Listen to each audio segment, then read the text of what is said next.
This is part 2 of a 2-part video series on making a simple song with algorithmic composition with AC Toolbox, Live and Reason.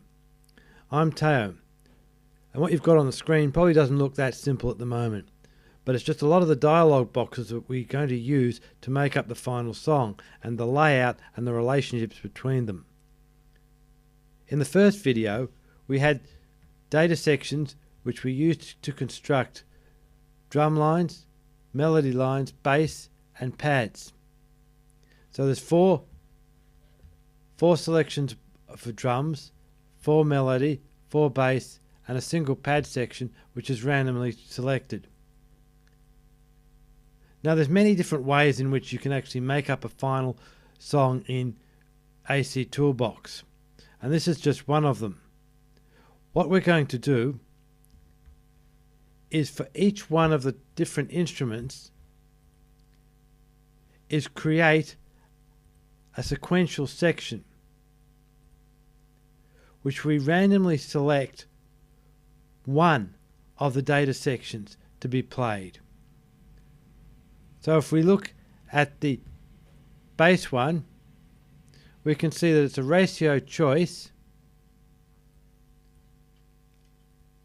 of the 4 bass sections, each with an equal weighting. Now we did that rather than just a random selection, because if we go back to it, we can actually give weightings to specific sections which we might particularly want to emphasize in our final song. This is for melody and also for the drums. The pad is a bit different.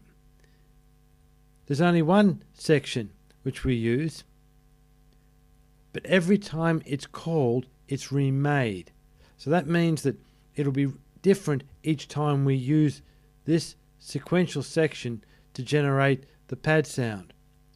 So what we've done is we pull one instrument section into this on a random basis based on the weighting. So these sections can now be joined together into parallel sections. Layer 4 is a series choice between each one of these sequences. So it picks without replacement. That's what the series choice function is. And it'll pick the drums, the melody, the bass and the pad. Because there's 4, it'll only pick one of each. But it does it without replacement, so that there's only one drum, one melody, or one bass, or one pad. Layer 3 picks 3 instruments out of the 4. Layer 2, 2, and layer 1 will obviously pick only one of the instruments. After we clean up the screen, we can see we've just got the layers here and the final song. The layers can actually be played individually. Layer 2.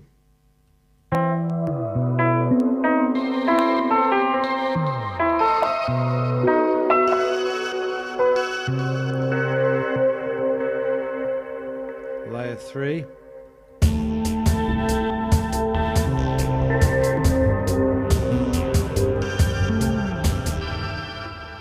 So now we have the layers. These can be combined sequentially to make up the song, which is what we do here.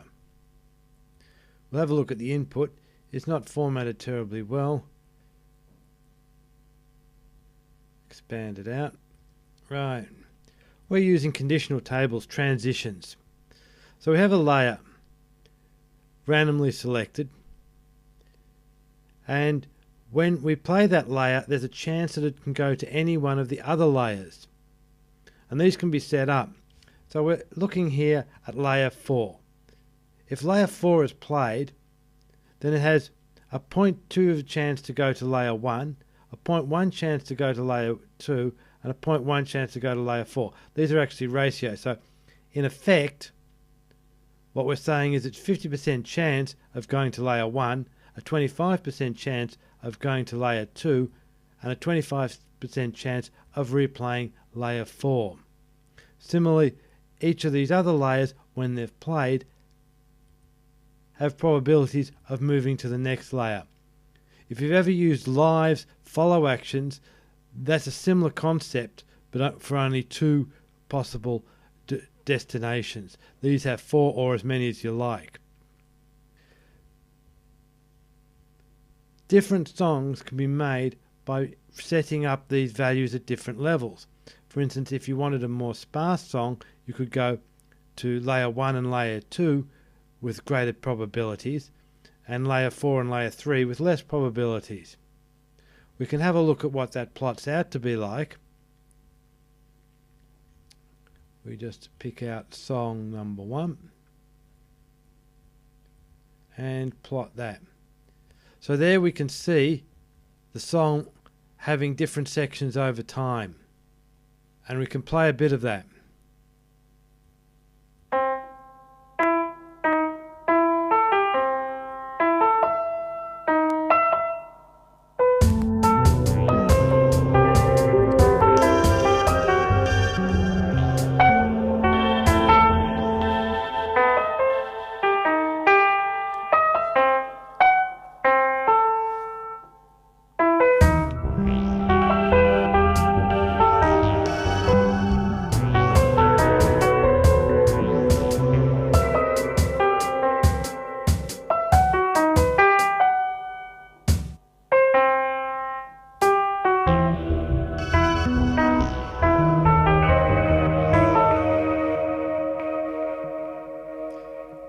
The full song will be under Simple Song on my SoundCloud account, tladb, and you can listen to it there and some other variations of that. Because the thing is, once you have this template in a sense worked out, just by remaking it, we'll create new variations of the song, such as we have song 2 here, which is a very much sparser sounding song, and song 3. Again, a fairly sparse song.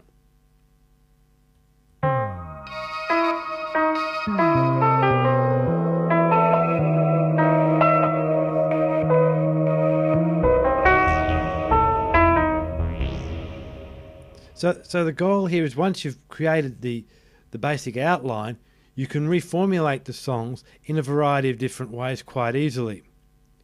You can actually do it just at the song level, redo the sections level, or do the layers level slightly differently, changing weights, changing the functions that you use, and changing the values that are inputted into those functions.